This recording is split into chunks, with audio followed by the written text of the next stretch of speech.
Muito bem, senhoras e senhores, começando mais um Conversa Bruta, o podcast que você já sabe. O politicamente correto chora embaixo da cama, em posição fetal, e a mãe não vê. Lembrando que esse podcast tem o patrocínio da Oficina Profissional, cursos na área de representação comercial, gestão de vendas e logística.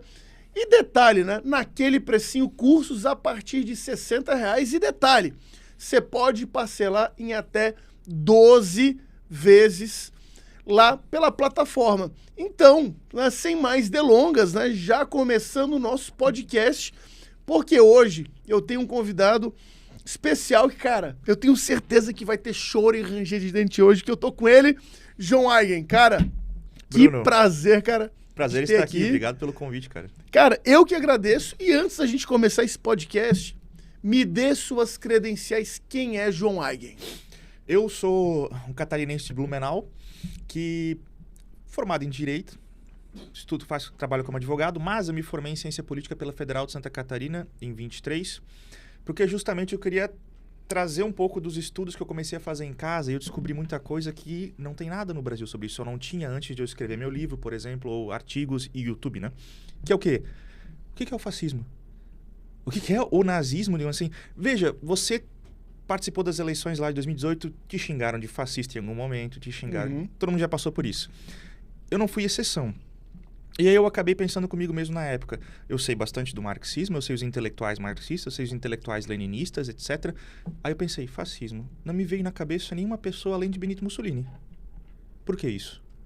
O movimento que dominou a Itália por 20 anos, um país de pessoas cultas, letradas, que não tem nenhuma ideia, não tem nenhum intelectual, é tudo idiotice, brutamonte. Como é que isso aconteceu? Aí eu fui atrás. Eu estava pegando essa dele italiana e eu acabei aprendendo italiano para ler o italiano e descobri um mundo de intelectuais e como foi a verdadeira história do século XX do fascismo. Não tem nada a ver com o que te falam na mídia, te falam nas universidades, e eu decidi trazer isso para o Brasil. E eu comecei meu canal do YouTube, escrevi meus livros e tive uma certa projeção, porque as pessoas ficam interessadas com isso. Algo que te xingam toda vez na rua, mas as pessoas não sabem o que são. Você é liberal, você é fascista. Você é neoliberal, você é capitalista, você é fascista. Aí quando você vai estudar história, não tem nada a ver com isso, na verdade, né? Agora, já com a sua apresentação, a gente pode fazer o brinde da cachaça misteriosa. Né? Vamos lá. E eu quero só lembrar, tá, que essa cachaça aqui é um presente de um amigo meu, Edson Pelicano. Edson, estamos tomando hoje a cachaça misteriosa em tua homenagem. Muito obrigado, viu? Valeu, Edson. Valeu. Não precisa tomar num gole só, né? Só pra não, saborear um pouco. Saborear um pouco e tal. Também que a cachaça misteriosa entra e a verdade sai. Por isso que a gente tem, né? Aqui no... Certo, facilita a conversa, né? Com certeza, né? Mas vamos lá. Eu quero saber o seguinte. Você chegou a estudar na Universidade Federal de Santa Catarina, Sim, né? senhor. Uma coisa que me veio à cabeça. Eu sou ex-aluno, não sou egresso, porque eu cheguei a fazer faculdade lá de geografia lá no CFH, né? Ok. Numa época em que, eu não vou falar o ano para não entregar a minha idade, mas foi 2002 que eu entrei, né? E quando eu comecei, né, não estava ainda, tinha muitas pautas que hoje já estão sendo empurradas goela abaixo da sociedade, que estavam sendo, estavam em fase embrionária, aquela discussão da homofobia, dos direitos dos negros. Certo. Só que eu não era, na época, um cara de direita como eu sou hoje, tá? O problema é que eu já era considerado como um proctofascista de direita, mesmo tendo votado no Serra, né, que é mais comunista que o Lula, se bobear. A questão é, o que você sofreu dentro da universidade? Como é que foi a sua experiência para conseguir o teu doutorado dentro da Universidade Federal de Santa Catarina? Foi mestrado, tá? Mestrado. Perdão. Meu doutorado eu quero fazer fora do Brasil daqui a alguns anos. Tá. Não, beleza. Mas, nenhuma.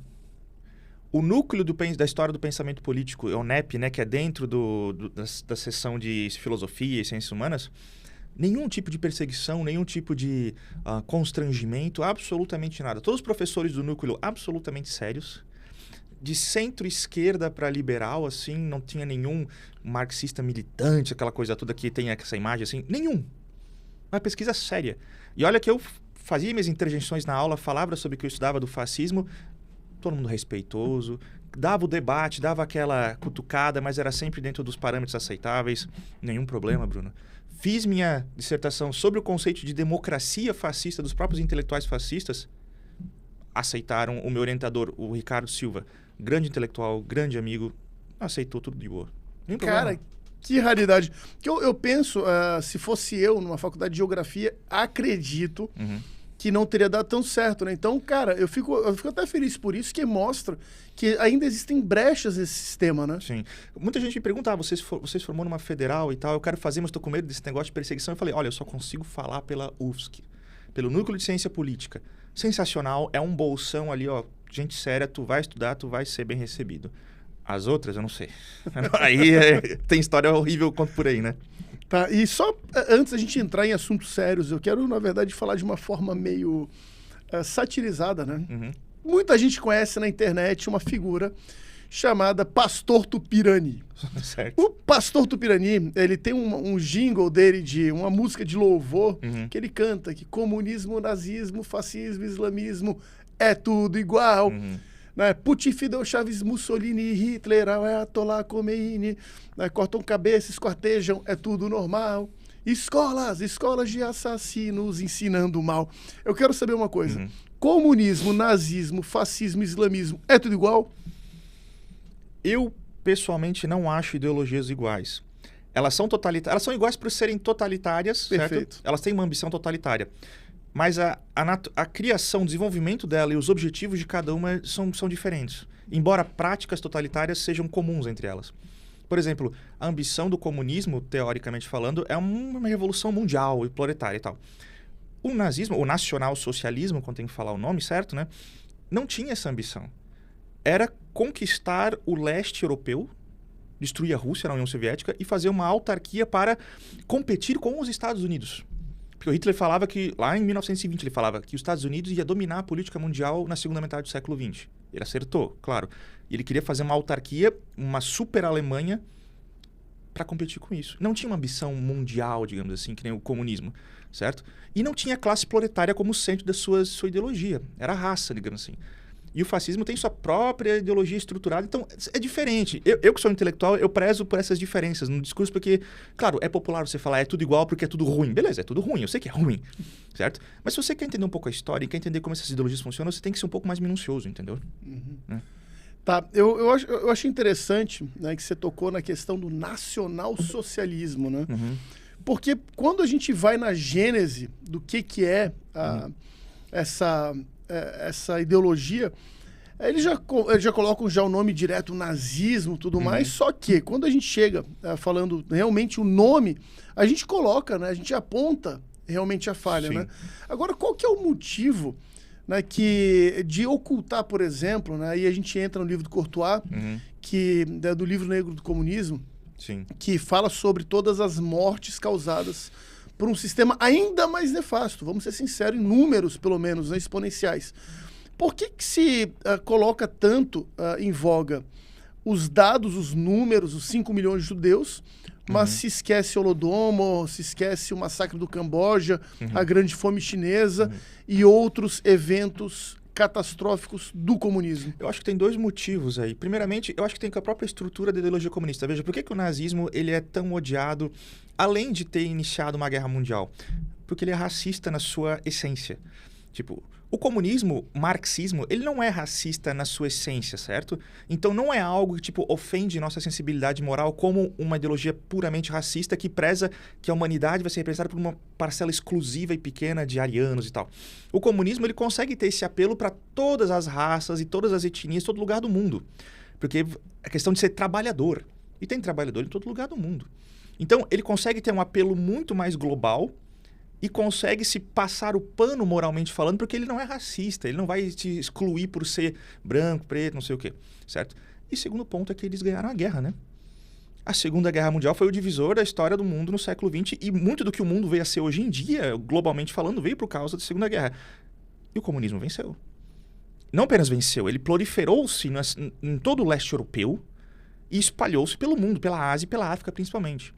Certo? Então você tem uma grande máquina de propaganda criada no pós-guerra da KGB, que vai também infestar as universidades europeias em novembro de 68, toda aquela questão cultural da França, Frankfurt se espalha. Então você tem uma vitória militar sobre uma ideologia nefasta que eles usam como argumento para ser superiores, ao mesmo tempo que não tem um apelo exclusivista racial que pode ser moralmente aceito por todo mundo na teoria. Aí você tem essas duas combinações que chegamos até hoje, entendeu? Cara, mas aí vamos lá, cara. Eu acho interessante porque nós temos tivemos uma pessoa que foi pouco difundida no Ocidente, que é Yuri Bezmenov. Certo. O Yuri Bezmenov, ele, para quem não sabe, né, foi um ex-agente da KGB, né, que desertou e ele entregou o plano. Ele falou dos quatro estágios do avanço do socialismo e uma série de coisas. Né? E aí a gente chega a um ponto fundamental. Queda do Muro de Berlim. Eu vejo, João, que a queda do Muro de Berlim ela foi simbólica para poder mudar a chave do movimento revolucionário a nível global. Certo. Porque antes se jogou a guerra dentro de uma discussão basicamente econômica. Perfeito. Um bloco econômico aqui, um bloco econômico aqui. Esse bloco econômico ruiu, faliu, e nós temos um ponto aqui que é o seguinte: a partir da queda, toda a ideologia esquerdista já estava infiltrada no Ocidente. A partir desse momento, o que a gente tem? A gente tem a formação cultural já com todos os pontos dentro de cada país e tudo mais, com as universidades, enfim. Certo. E aí, eu te falo uma coisa. Por que muitas pessoas ainda caem nesse conto do vigário de que o capitalismo venceu? O capitalismo venceu, no caso ele venceu mesmo, né? Tipo, no sentido... O que o comunismo não morreu, tá se falando? Porque, por exemplo, eu vou te dar um exemplo, tá? Tem uma menina aí estourada aí no Instagram, que é a tal da Renata Barreto. Sei. Eu vejo uma galera pagando pau pra ela, não sei o que e tal. Mas aí, pô, ela foi comer hambúrguer na frente do túmulo do Lenin, falando que o capitalismo venceu. Porque ela tem uma visão liberal. Perfeito. E um erro que os liberais cometem. E o erro dos liberais é achar que o comunismo já está derrotado, morto, enterrado, porque a ideologia econômica morreu. Porém, nós sabemos que nada disso, né, foi só um pano de fundo, enquanto se cria um mecanismo de luta de modelos econômicos, era a parte cultural que estava em jogo, que era o que o Yuri Bezmenov falava. Né? Isso é interessante. Eu compartilho um pouco a crítica que o Olavo fez nesse sentido. Ele falou, o Mises, Ludwig von Mises, eu sou um admirador de Mises, né? Também. Era um grande economista. E ele provou em 1922, naquela questão do cálculo econômico, que o comunismo na prática, o socialismo real não é prático, no caso, não funciona. Mas ele fala, mas Mises não derrotou Karl Marx. O Mises é um economista, beleza. O Karl Marx, ele não foi só um economista, ele foi um historiador, um filósofo da história, né, e um filósofo da metodologia das ciências sociais. O Mises não tem como competir com isso. O Marx criou todo um arcabouço dialético baseado em Hegel que a derrota do comunismo se torna um novo combustível para a sua atualização. E é isso que muitos liberais não entendem. Veja, não, porque a China deixou de ser comunista, ela tem propriedade privada. Vai ler os debates dos chineses. Eles falam abertamente, somos marxistas. O Xi Jinping fala, o marxismo é importante para a China, ao mesmo tempo que eles debatem que a propriedade privada é um estágio necessário para chegar ao comunismo. Eles fomentam a propriedade privada. Como Marx falava, a propriedade privada, a produção capitalista, ela é essencial para desenvolver, né, a chegada do comunismo. E eles falam, não, a União Soviética teve muitos avanços, mas ela falhou no quê? Não alcançou e desenvolveu o estágio capitalista da maneira necessária. O Stalin foi demais para tentar chegar ao socialismo e falhou. Isso a gente aprendeu. Agora a gente vai tentar fazer de novo. Ele é um movimento que, pela sua natureza, se atualiza. Ele é dialético. Exato. Não pela natureza material, pela filosofia dele. Certo? O comunista olha o liberal criticando porque a propriedade... o comunismo não deu certo, o estatizar não deu certo. Ele só vai rir da tua cara. Ele sabe que não está em jogo isso agora. Ele sabe que é a cultura e a mente das pessoas levá-las para um pensamento dialético para provar que futuramente as condições novamente vão propiciar isso. É uma filosofia do devir, do futuro que vai vir. Ele sempre se atualiza na sua natureza. Então o liberal ele fica meio perdido nesse sentido, né? É não entender que, na verdade, a guerra é, de fato, cultural. Perfeito. Porque eu vejo uma coisa o seguinte, tá? Tem um ponto aqui nesse debate que, primeiro, lá nos anos...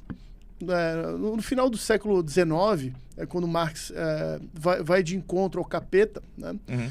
Ele deixa, né, a ideologia e aí tem todo o debate amplo do proletário na Revolução. Perfeito. Só que o proletário, ele tá ganhando dinheiro. Ele tá vendo que aquela situação ali dele trabalhar na fábrica tá fazendo ele comprar um carro, tá fazendo ele ter uma casa, dar boas condições para os filhos, fazer uma viagem por ano. E aí ele começa a ver o critério revolucionário e fala, não vale a pena. Né? E aí... arriscar a vida contra a polícia e o exército, lutar assim, né? Exato. Né? E aí a gente tem Aí a gente vê o seguinte, a esquerda observou isso e falou, cara, falhou. Entra o critério dialético que você fala. Uhum. Que daí eles precisaram mudar a forma de se estudar, de se enxergar a Revolução e entraram para quê? Aí que entra Gramsci, né? Porque Gramsci ele fala, né? Então vamos nos insatisfeitos. Vamos pegar o Luper proletário, os ladrões, os mendigos, as prostitutas, todos aqueles que são à margem da sociedade e vamos trazer esses caras para a Revolução. Dentro desse contexto, a gente tem, então, uma mudança de chave que fez hoje o que a gente conhece como a nova esquerda, né? Só que tem um problema. O movimento dialético ele também pode retornar a um ponto de origem, né? Uhum. Por que eu falo isso? O governo de esquerda do Peru declarou publicamente que os transgêneros são... o transgenerismo é doença mental. Uhum. E ai de quem falar contra. Né? Então, da mesma forma que esse movimento autoritário, ele ganha força para um lado, ele também pode recuar e tornar esses movimentos que hoje defendem, colocar eles na criminalidade de acordo com a necessidade histórica. Né? Perfeito, claro. O momento histórico, ele vai ditar o que os revolucionários vão fazer ou não, seja na cultura e na economia, sempre tendo em mente um futuro. Mas veja, os revolucionários, eles não são deuses que preveem a história. Eles são seres humanos falhos que muitas vezes acham que o que eles estão fazendo é certo naquele momento histórico. O importante, e aqui é importante falar, o movimento revolucionário, ele já é um movimento de geração de revolucionários. Gerações vão passando e todos eles entram nessa dialética, né?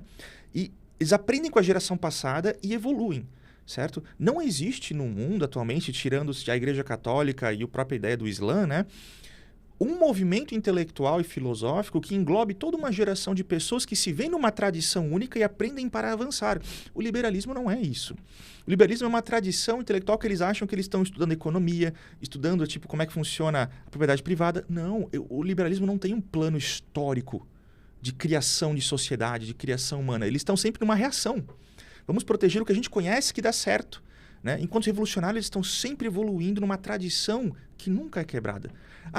O Stalin matou comunista, não sei o quê. Um comunista olha para isso hoje e ele fala, não, era uma evolução da autocrítica do movimento dentro da União Soviética, era preciso fazer para eliminar o resquício burguês.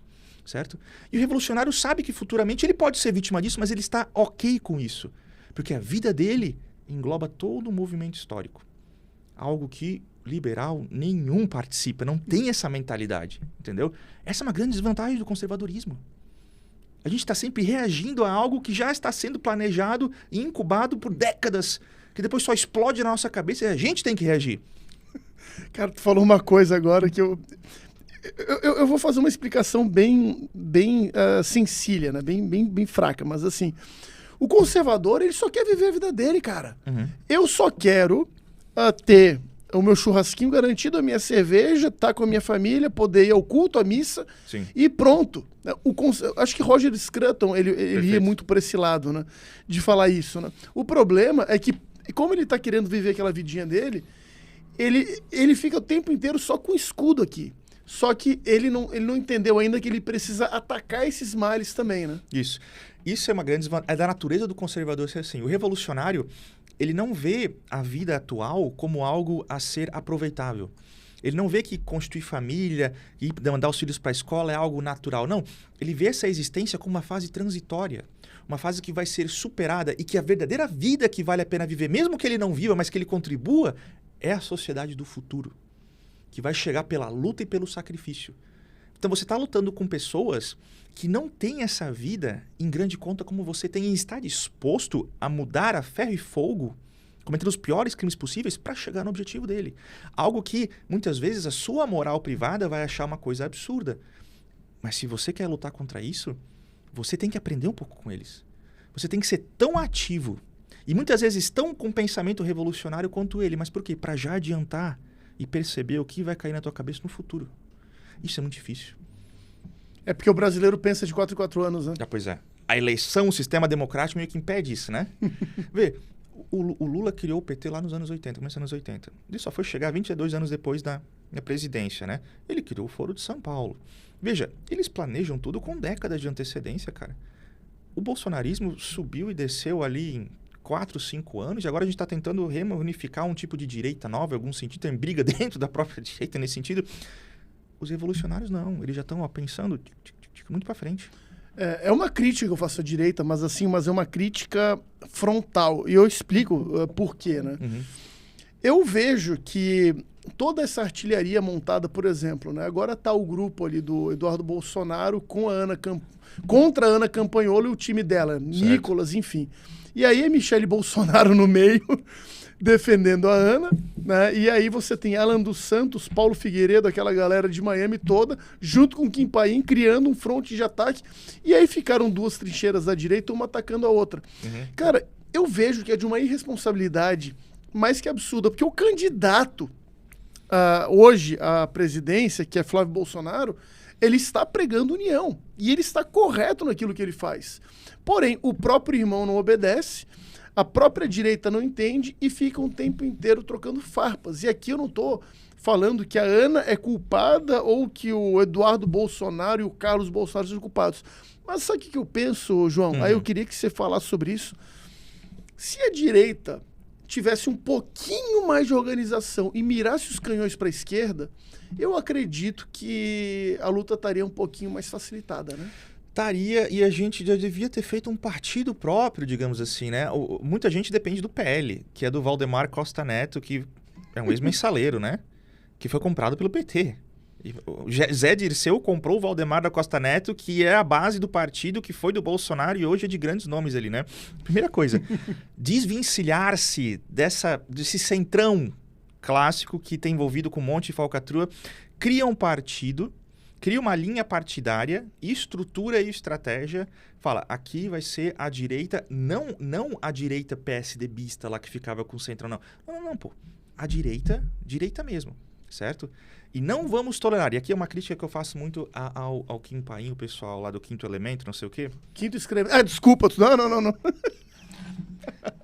Tá, desculpa. Na minha humilde opinião, qualquer um que tem contato e aliança com o eurasianismo, Rússia de Vladimir Putin... Agora tu veio. Não faz parte da direita brasileira, certo? Porque eu não confio que na hora H eles não vão apoiar a esquerda, que para eles também tem o Aldo Rebelo, que é nacionalista também, mano. Não sei o quê.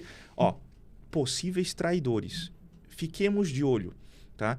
Quem, primeiramente, recebe ordens de Moscou e verba de Moscou, não está interessado no futuro da direita brasileira aqui, tá? Dugin não é conservador e nem é um cristão. Ele é um revolucionário travestido de cristão ortodoxo.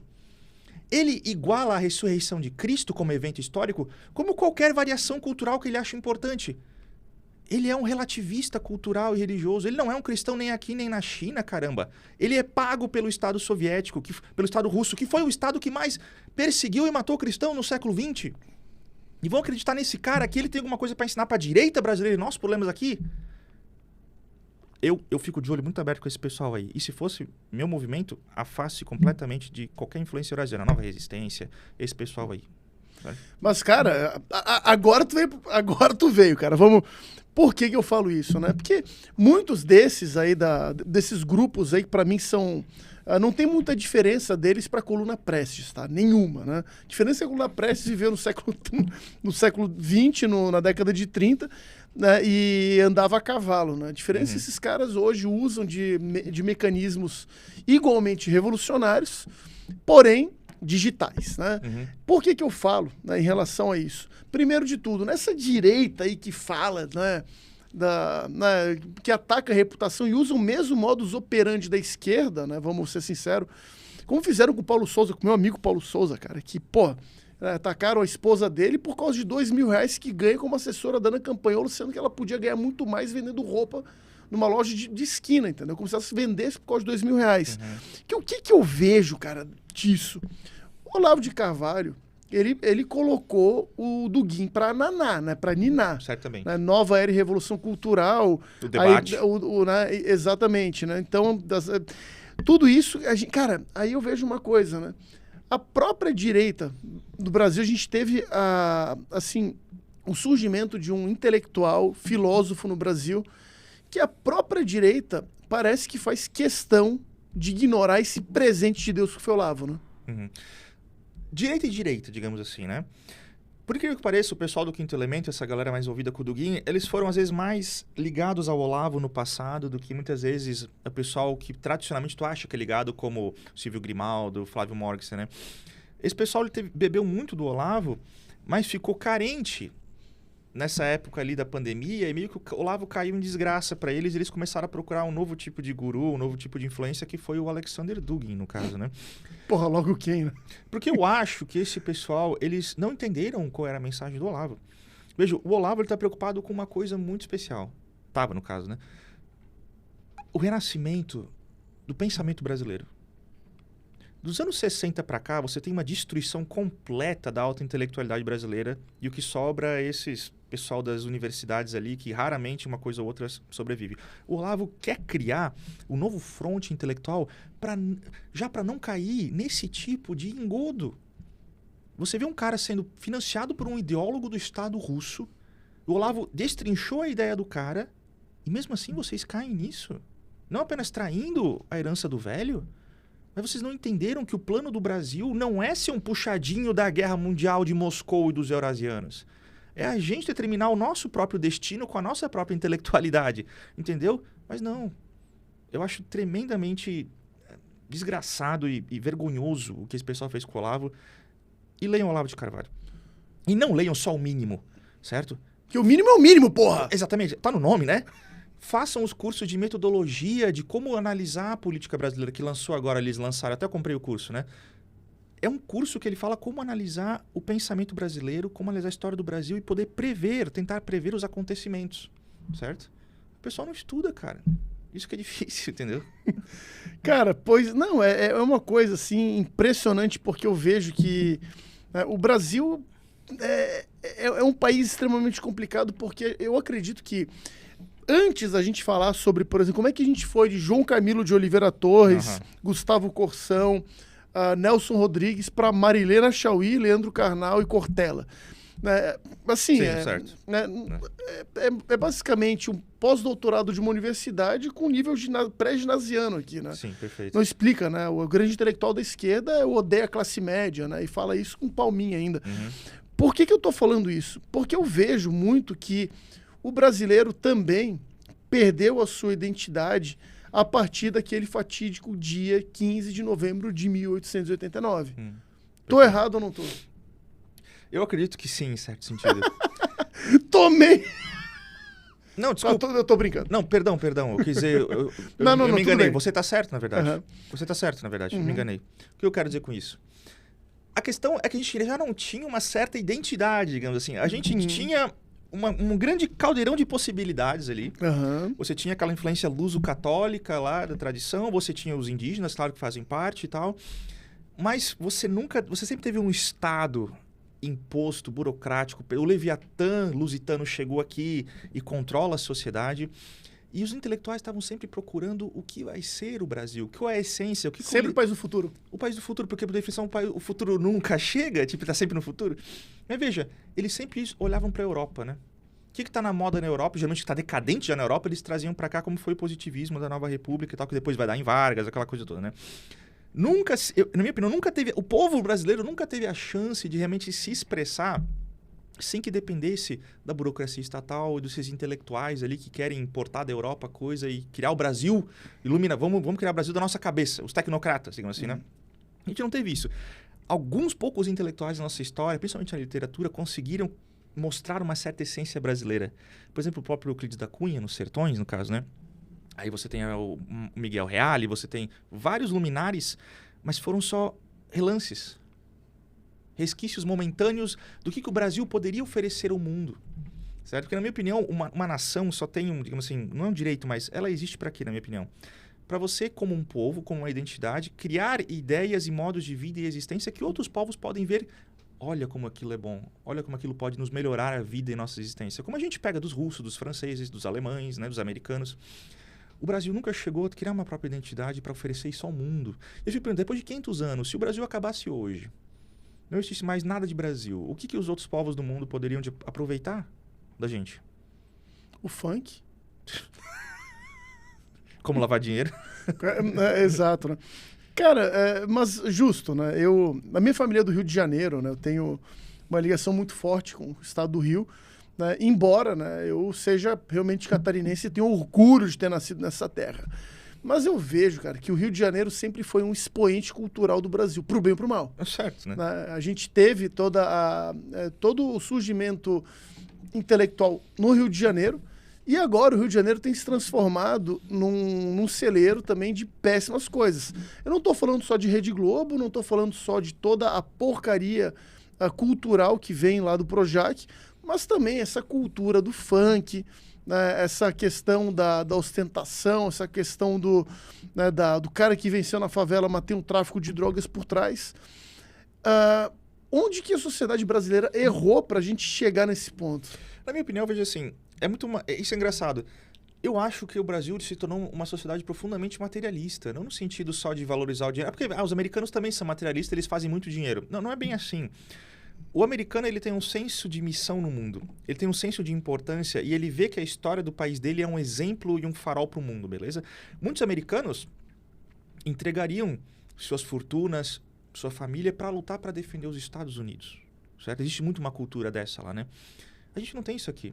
O Brasil, como perdeu sua identidade, tudo que restou foi o sucesso material e financeiro, como qualquer medida objetiva de uma pessoa vale alguma coisa, né? Principalmente você é uma pessoa que nasceu favelizado, você já tem uma autoestima baixa por ser favelado, né? Você já é acossado por todo aquele discurso de que você tem que ter isso, você tem que ser aquilo. E a ideia de que o pobre, ele é uma pessoa boa e ética, que anda na linha, apesar de ser pobre, meio que se desvaneceu. O que importa é você mostrar que você tem dinheiro. É a única critério. Quando tudo de moral e espiritual desaba, você só tem a conta bancária para mostrar que você tem algum valor, porque não há mais medida de valor que as pessoas consigam perceber, entendeu? Isso, para mim, é uma decadência moral absurda da sociedade, né? Eu não culpo nenhum funkeiro mirim aí que tá fazendo funk para ganhar dinheiro. Poxa, na situação dele, na cultura que ele nasceu, no contexto que ele nasceu, às vezes nos incentivos do momento... No que ele tem. Entendeu? O cara tá lutando... Ok, eu não vou julgá-lo por isso, embora eu deteste a música, entendeu? É uma questão geracional que a gente deixou essas pessoas muitas vezes naquela situação. São continuações daqueles cortiços lá antigos. Soltamos um monte de escravo em 1888... sem nenhuma assistência, criaram cortiços, o Estado sempre foi omisso, foram criando sua própria cultura e eles estão cansados de viver nessa opressão de pobreza e eles vão no meio que eles conseguem, entendeu? É difícil, né? Você julgar uma pessoa que nasceu naquela situação horrível pelo que ele vai fazer para tentar ganhar dinheiro, que ele acha o bem material como a melhor coisa do mundo. Pelo mundinho que ele nasceu, né? Infelizmente, eu acho que é uma falha do Brasil como civilização que o deixou assim. Então, eu não tento culpá-lo diretamente por isso, sabe? Eu achei interessante do teu ponto de vista.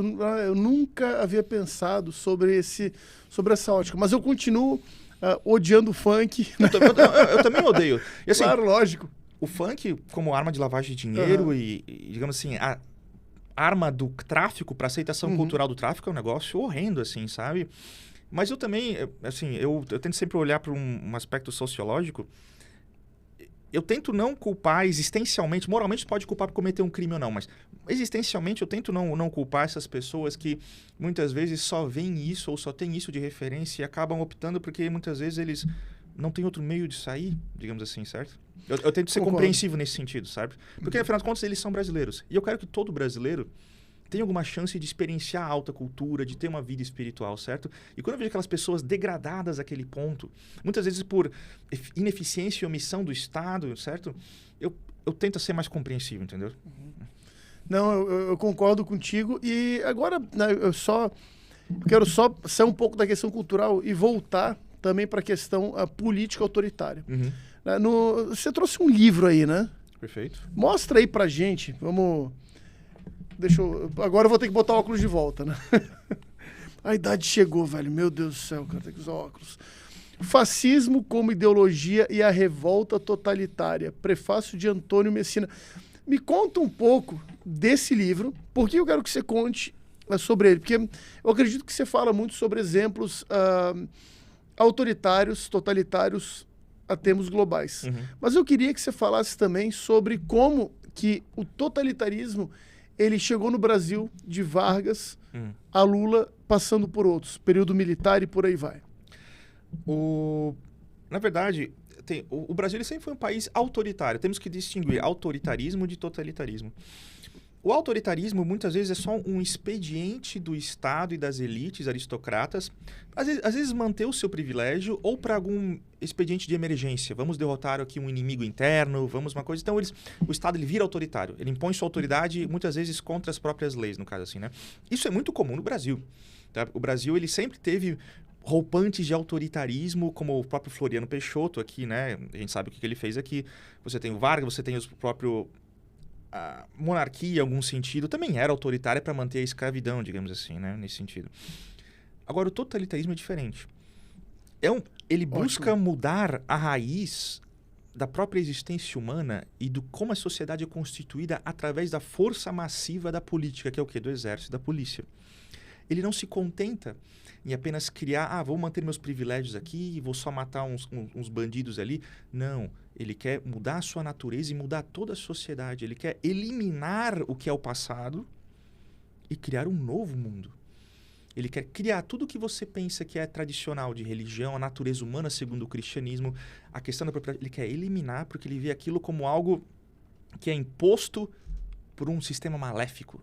E ele quer destruir esse sistema e reconstruí-lo, até mesmo a essência humana. Eles querem criar um novo homem socialista, que vai ser mais coletivo, vai ser mais altruísta, ele vai pensar coletivamente, porque as estruturas da sociedade vão ser mudadas. Até no nazismo você tem isso, né? Por que os nazistas abriram campos como Dachau, lá antes da guerra, em 1933? Para reeducar os alemães que haviam sido manipulados por ideologias judaico-burguesas como o liberalismo e o marxismo. Eles queriam mudar e reeducar o ariano para a sua verdadeira essência. E eles botam em campos de concentração. Há uma diferença muito grande nesses dois termos, tá? Cara, excelente, excelente. E sobre o Brasil que tu perguntou, né? Isso, exatamente. Eu acabei sendo um pouco prolixo na minha pergunta, até te peço desculpa. Sabe por que eu fui? Porque, diretor, eu tô precisando de cachaça. Traz a cachaça misteriosa aí. Vamos lá, continua. Agora Brasil. Esse preâmbulo é necessário. O Brasil nunca teve um sistema totalitário, na minha opinião, tá?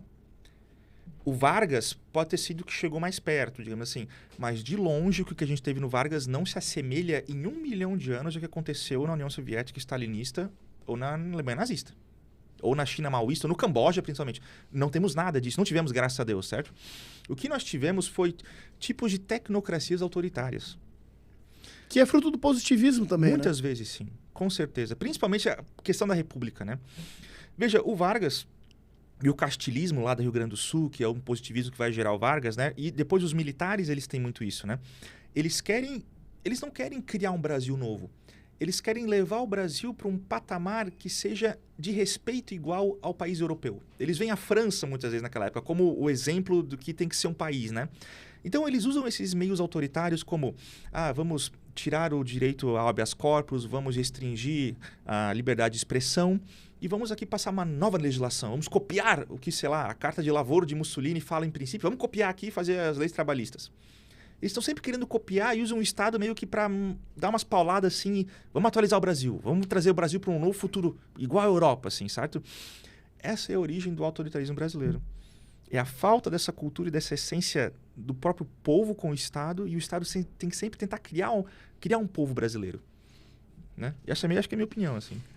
Não, muito boa, mas eu tenho uma ideia, cara. Tem um amigo meu que costuma falar, né? Inclusive, esse amigo meu, pode trazer aí, diretor. Só tem mais uma? Só mais isso? Eu não acredito. Eu vou ter que dividir com o convidado, então? Então, peraí, ó. Vamos ter que dividir esse restinho aqui da cachaça misteriosa. Eu agradeço. Tá, então, ó, já pode levar esse meu copo. Tem um amigo meu que, inclusive, Ele é chefe de gabinete da Ana Campelo, que é o Marcos Moira. Não sei se você conhece ele. Eu ouvi falar. O Marquinhos, ele fala uma coisa que é interessante. A grande questão do Brasil, o bom do Brasil, é que no Brasil tudo falha. Inclusive as tentativas de fazer o Brasil fracassar. Né? Pois é. A gente tem uma vantagem nisso, né? Tem a vantagem de que aqui você muito provavelmente nunca vai ter um Joseph Stalin. Tu nunca vai ter um sistema, um arquipélago Gulag, digamos assim, né? Uhum. Mas você tem... Um amigo meu falou uma vez que eu acho que exemplifica essa tua fala. O que é o Centrão? O Centrão impede que o Brasil vire uma Venezuela, mas impede que o Brasil vire um país de primeiro mundo. É aquele grande marasmo de interesses patrimonialistas de famílias e governadores que sempre querem manter o Brasil como se fosse um curral financeiro, certo? Eles não têm muita ideologia, aquela ideologia social-democrata, bunda mole lá, de democracia, não sei o quê, mas eles querem manter a exploração do imposto, a exploração da máquina eleitoral, mas eles nunca querem fazer nada que destoe muito disso.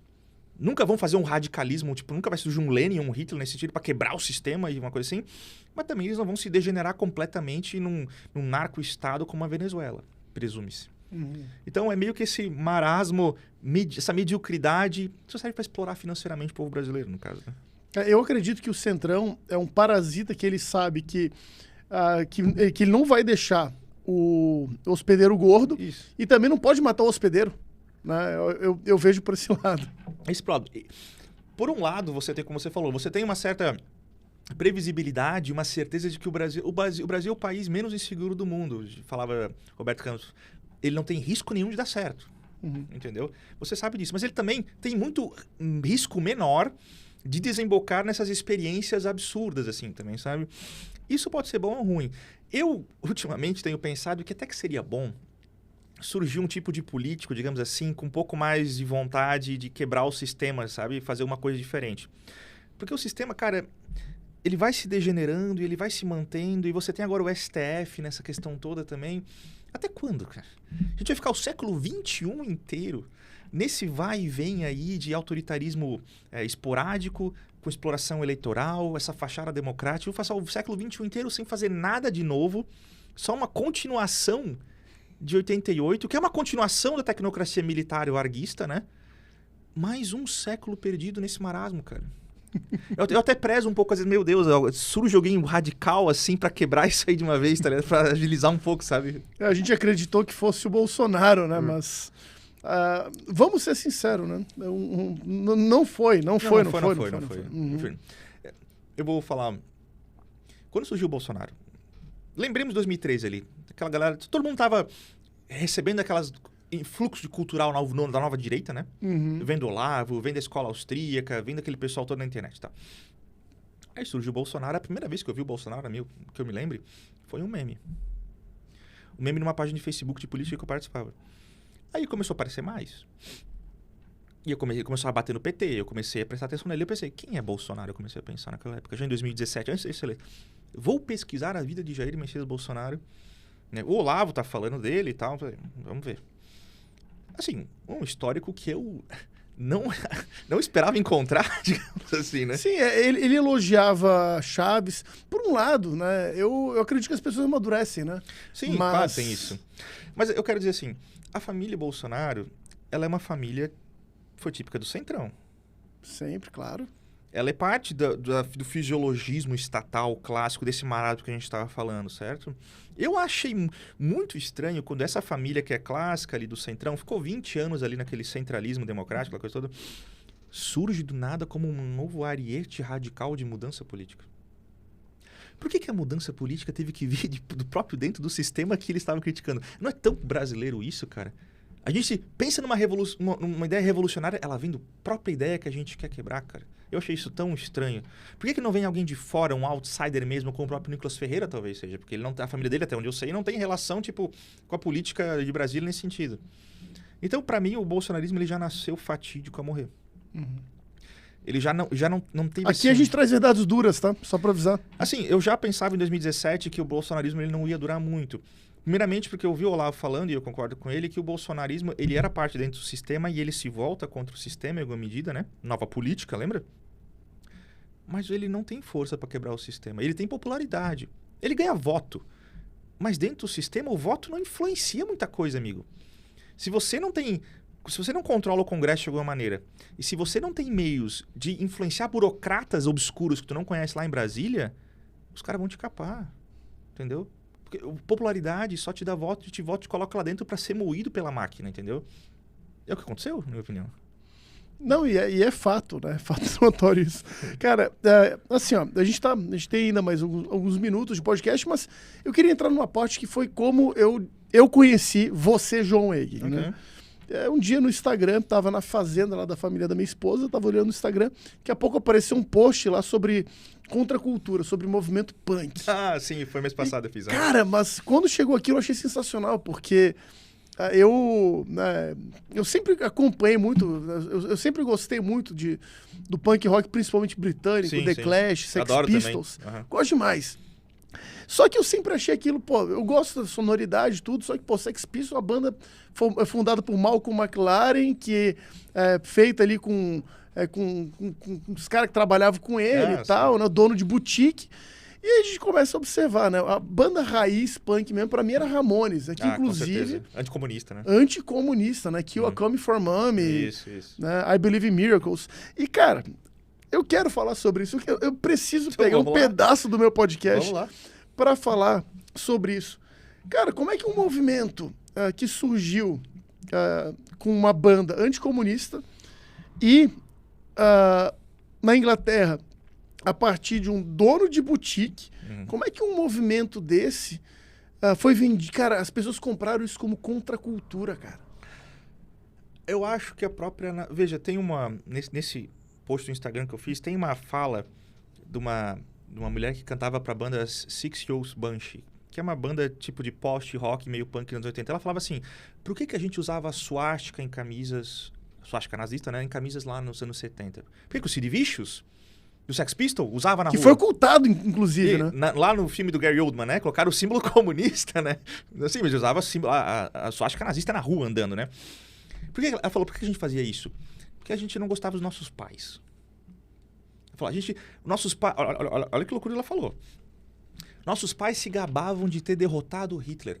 A geração do pai dela foi a geração que lutou literalmente a guerra e viu seus amigos morrer lutando na Segunda Guerra contra o Hitler. E ela fala, nossos pais falam muito do Hitler, falam que a gente superou, que a gente venceu, que a gente é o melhor, não sei o quê. E a gente ficou brabo com isso, a gente ficou cansado disso e a gente que... Sabe o quê? Eu vou usar uma camisa nazista só pra encher o saco do meu pai. Você vê a mentalidade, eu não vou dizer nem de 5 anos, porque é uma burrice, além de ser extremamente ofensiva. Imagina você foi pra guerra, você tem lá um grande amigo seu que morto por um soldado nazista, e você vence a guerra, aquele trauma fica com você, você salvou o seu país de ser destruído, e os seus amigos morreu, e a sua filha vai lá e anda com uma camisa nazista. Você imagina isso? Essa contracultura foi só uma contracultura contra o quê? O lado mais fraco que te apoiava, que eram os seus pais, cara. Não era uma contracultura. O que eles ofereceram em troca?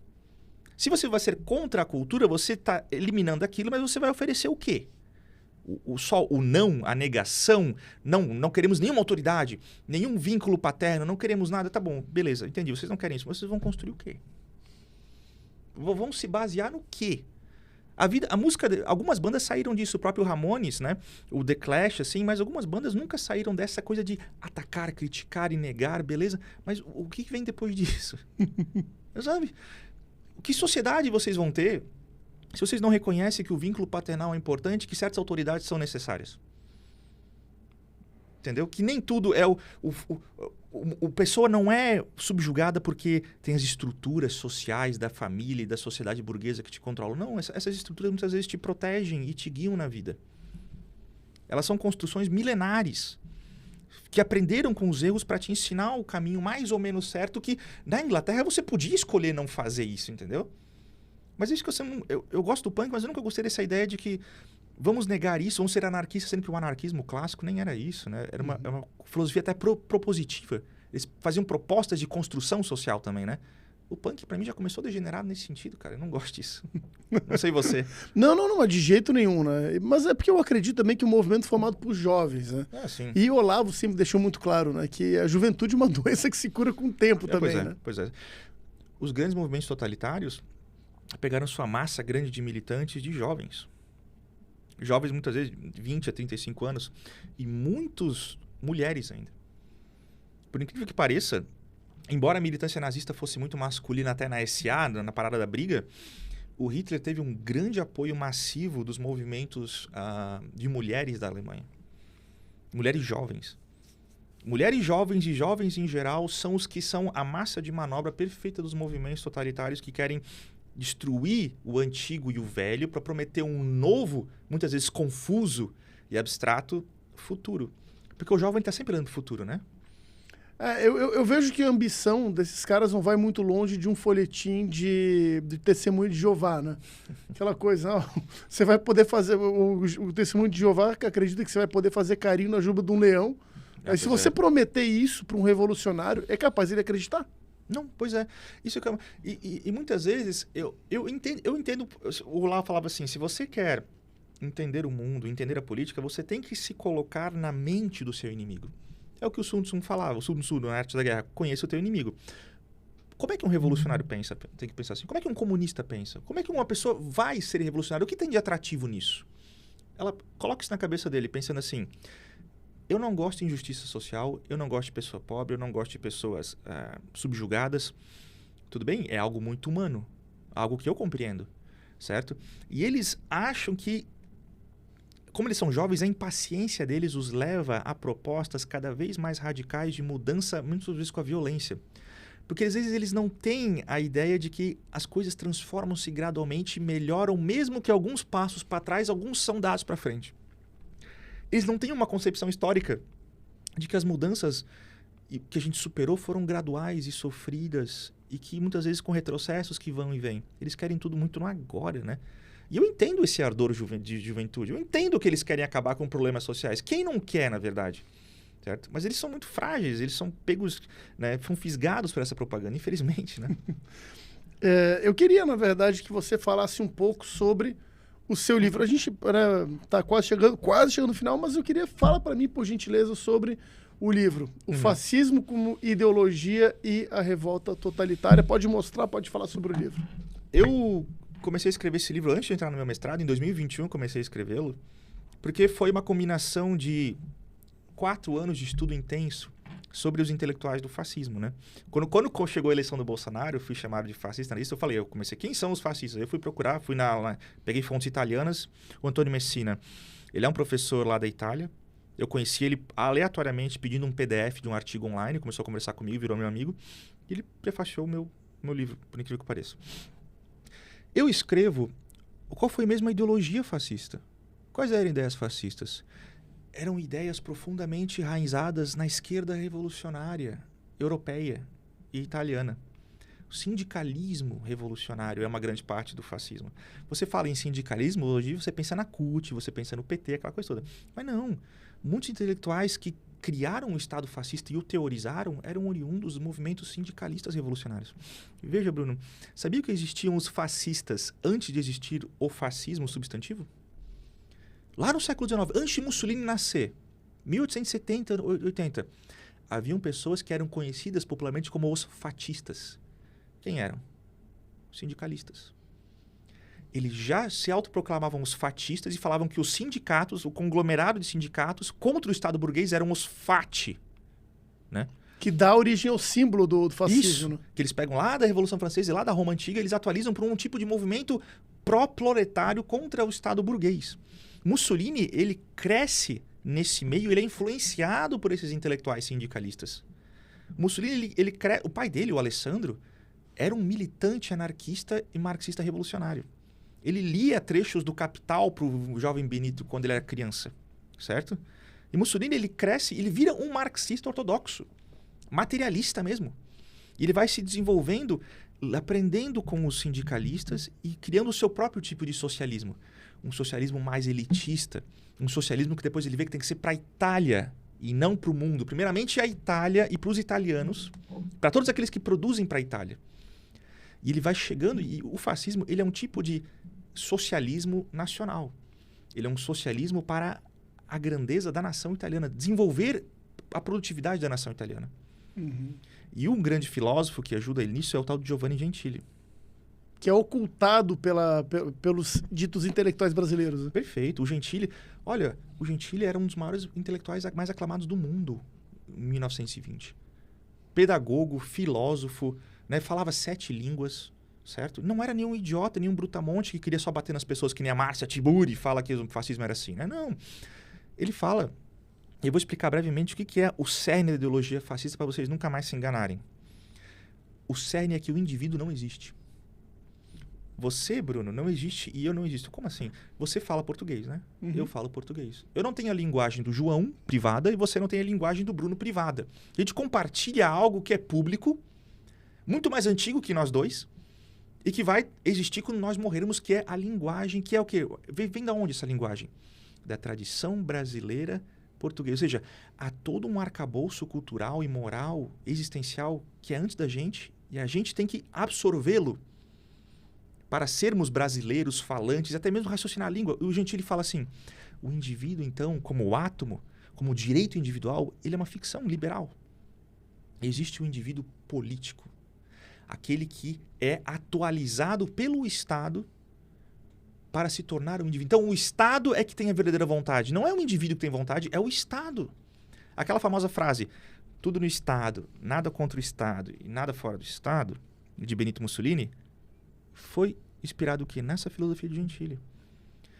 Nós não temos vontade. É o Estado que tem a vontade geral dos indivíduos, porque ele representa toda a nossa cultura histórica que nós somos dependentes dela.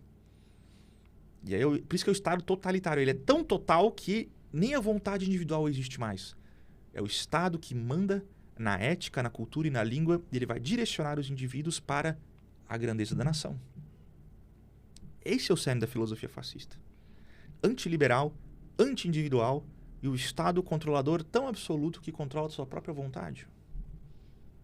Isso que é o fascismo. Uhum. Agora, deixa eu fazer uma pergunta. Esse livro é presente para mim? Sim, senhor. Ah, não acredito. Vamos lá. Diretor, por gentileza, uma caneta, porque eu faço questão. Paulo Briguet teve aqui. Sim, gosto dele. Pô, o cara é sensacional. O Briguet é fantástico. Ele autografou o livro dele para mim, né? Nossa Senhora dos Ateus. Uhum. Pedro Pôncio teve aqui. Autografou o livro dele também sobre o MST. E muitos outros. Então, cara, eu sempre faço questão, né, de ter o livro autografado, né? Pelo autor durante o meu programa. Tu sabe que eu gosto muito de colecionar livros autografados assim também. E eu acho que um dos motivos que eu teria podcast é justamente para poder trazer as pessoas para trazer livro para mim, entendeu? Que eu adoraria. Cara, que legal, cara, que legal. Porque, pô, na verdade eu faço podcast muito mais como um legado para deixar, né? Eu temo muito, cara, o dia que eu morrer e o dia que chegar o juízo final e Deus, né, diante do poderoso Deus, ele perguntar para mim, Bruno, o que você fez com o talento que eu te dei? Certo. Eu acredito que eu tenho um talento para comunicação, embora eu não ganhe dinheiro com isso, só perca dinheiro com isso. Mas, cara, eu tô mostrando, né? Eu não tô enterrando o meu talento. Entendeu? Eu falo para um grupo pequeno de pessoas, mas esse grupo pequeno de pessoas, eu sei que eu consigo fazer minha parte na obra e na criação. Né? Então, o nome tá aqui. Tá? Eu já ia perguntar para ti, mas acabei vendo. Assim. Eu não sabia o teu sobrenome, na verdade. Alemande, isso. Então, é por isso que eu tenho podcast. É um então, D no final, D de dado? Isso, D de dado, Alemande. Que, aliás, né, Alemande significa alemão em francês. Uhum. E o meu trisavô, que veio pro Brasil, era suíço. Teus parentes vieram quando aqui no Brasil? No século XIX? 1850. Foram para a região serrana do Rio de Janeiro. Para a cidade de Conceição de Macabu, que antes era distrito de Campos Goytacazes. Sim. Que é para lá que vieram os alemães. A conversa bruta. Os meus vieram da Itália. A maioria veio da Itália. Naquela leva de 1870, que era mais de 10 milhões de italianos saíram da Itália naquela época, né? E alguns vieram parar aqui no Brasil. Meus antepassados estão entre eles, na verdade. Eigen é bem alemão, né? Tem um pouco de alemão. O meu nome é João Cláudio Eigen Facchini Dognini. Então... Tem bastante... É mais italiano do que alemão, entendeu? É più italiano che... È più italiano. Allora, lo sai che sono abitato in Italia per 3 mesi, quindi ho imparato un po' di italiano. Ma non lo sapevo che parli italiano tu. Io non parlo italiano piuttosto un pouco. Mas eu só... Cara, é engraçado. Eu estudei italiano pro fim de aprender as leituras fascistas, certo? Mas eu nunca tive oportunidade de falar. Por tempo e coisa assim, eu nunca tive contexto pra falar, tá ligado? Eu nunca fui pra Itália ainda, eu quero ir um dia. Pô, me convida, eu quero ir contigo, pô. Poxa, eu gostaria, cara. Com certeza, cara. Cara, a gente tá chegando agora sim, né? Chegamos no final do podcast. Quando você autografa o livro, primeiro eu queria te falar, João, pô, cara, eu tô muito feliz, cara, porque eu mandei a mensagem pra ti no Instagram pensando, ele não vai ver, não vai aceitar, não vai vir. Pô, o cara deve morar... Eu vi que tu era da UFSC, mas eu pensei, quer saber? Tô achando que esse cara, né, não vai dar mínima pra mim, não vai vir no meu podcast. E, pô, você veio, cara, né? Você é lá de Blumenau, cara. Você é da... Pô, pertinho. A minha esposa é nascida em Blumenau, mas a família dela é de Indaial, né? Que é do lado, né? Sim. E, cara, muito feliz, cara. Agora deixa eu ostentar aqui durante o meu programa, porque, ó... Olha aqui, ó. Pode mostrar aqui, diretor, ó. Tá autografado. Tá aqui, ó. Tá autografado, tá? Então... Cara, que prazer, João. Bruno, eu agradeço muito o convite, cara. Eu gosto muito de experiência de podcast, porque assim, eu me vejo como um intelectual público, e você falou que também a comunicação é importante, parte do legado que você quer deixar, né? Eu tenho a mesma impressão comigo mesmo. Embora eu queira deixar mais livros, assim, eu não tenho podcast, eu acho que a gente está na mesma medida tentando impactar um pouco a consciência do brasileiro e a cultura brasileira, né? Fazer o nosso quinhão, justamente para depois eu olhar para trás e falar, pô, olha, a minha parte do combate eu fiz, sabe? E não ficar isso na cabeça, né? Exato. Eu não quero que na minha lápide esteja escrito aqui, Jais homem que tinha razão. Eu só quero que esteja escrito, combati o bom combate. Né? Mas é isso mesmo. Com certeza. Obrigado de verdade. E obrigado você que assistiu Conversa Bruta. Lembrando que esse podcast tem o patrocínio da Oficina Profissional. A Oficina Profissional conta com cursos na área de representação comercial, na área de gestão de vendas e também na área logística. Tem curso a partir de R$60, que através da plataforma você pode parcelar em até 12 vezes. Cara, custa menos por mês do que uma lata de cerveja que você vai tomar. E detalhe, aprendendo uma profissão, se qualificando para entrar no mercado de trabalho. Acesse lá www.oficinaprofissional.com.br e vem ser meu aluno. Tá bom, pessoal? Muito obrigado, um forte abraço. Deus abençoe e até o próximo Conversa Bruta. Valeu! Sensacional, velho. Muito Poxa, bom, cara. Obrigado. Muito feliz. Eu, mais feliz ainda por ter aceitado o convite.